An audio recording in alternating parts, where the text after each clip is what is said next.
My name is Diane Dubois. I went to church with Ed Lowry, and I will tell you, it was an experience of a lifetime. I met Ed at Vale Church. Ed began as a strategic advisor for us.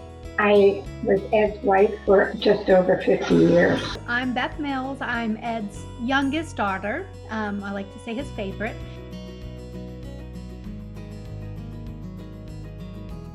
As long as I can remember, he was this bulldog when it came to fundraising and trying to be an activist within the community. I first met Ed in the fall of 1961. And at that time, he was very driven. He was driven until the day he died. Ed was in a lot of things. People sometimes didn't realize how many ways Ed touched not just the church, but people in the community. It was gregarious and funny and clever. One of the wittiest guys I've ever known.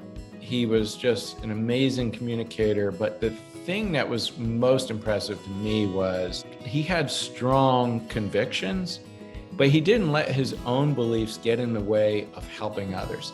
He would go to people in the organization that he knew that usually disagreed on whatever the issue at hand happened to be, but he would figure out a way where they could work together. He was a kind man. He welcomed us. He welcomed my family. He never did anything alone. He shared all of the good things that he did with everyone. And so I just think he definitely lived out to sometimes almost an embarrassing extent, serving others, whether it be driving in the car, whether it be money, whether it be time. He really instilled in us growing up that everybody has something to give, no matter where you come from, no matter what you have. While planning Ed's funeral, our children and I were looking for a poem that would exemplify Ed's life. We found one that we thought fit his purpose very well, and I'd like to share that with you. The author is unknown. The title is The Dash. I read of a man who stood to speak at the funeral of a friend. He referred to the dates on the tombstone from the beginning to the end.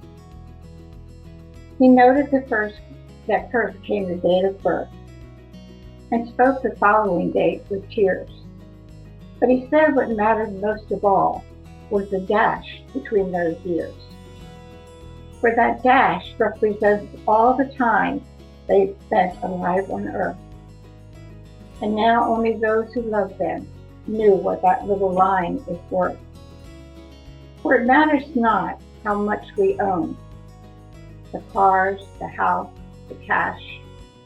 What matters is how we live and love and how we spend our dash. So think about this long and hard. Are there things you'd like to change? For you never know how much time is left that can still be rearranged.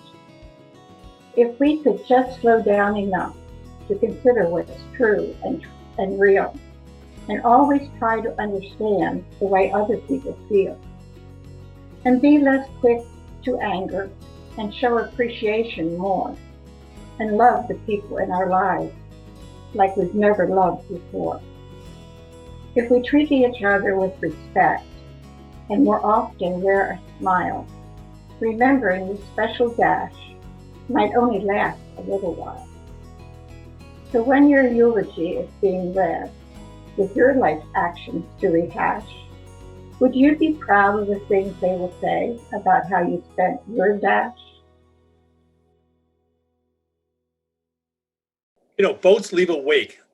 Ed left a wake of impact and caring and love and selflessness that I think impacted us all. I think all of us who were in the wake of Ed's boat, in a good sense, were caught up in that pull and were made better because of him. And Ed was one of the first people we lost over the last 18 minutes for various reasons. It's tough. It's tough to get the momentum going again. And Ed was such a huge hole to fill. He did so many things. We needed like 4 volunteers to pick up the work he did. his loss really impacted numerous organizations in substantial ways. But I think for me, personally, his loss was just, I've still got his voicemails on my phone. I miss those phone calls. I miss him. He was just a wonderful friend.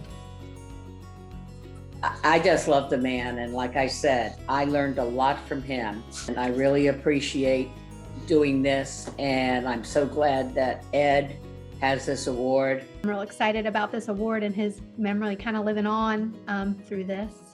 To all of those who were nominated for this award in Ed's memory, I congratulate you on the work you are doing to make the world a better place for everyone. You too are using your gifts and talents to accomplish good work. You can all be proud of the things that will be said about your dash. On behalf of myself and my family, I want to thank all of those who are attending the ceremony tonight in honor of Ed's contributions towards making the world a better place. Words cannot express our gratitude to Steve, to his staff, and to the members of First Amendment Board who made this event possible. Thank you.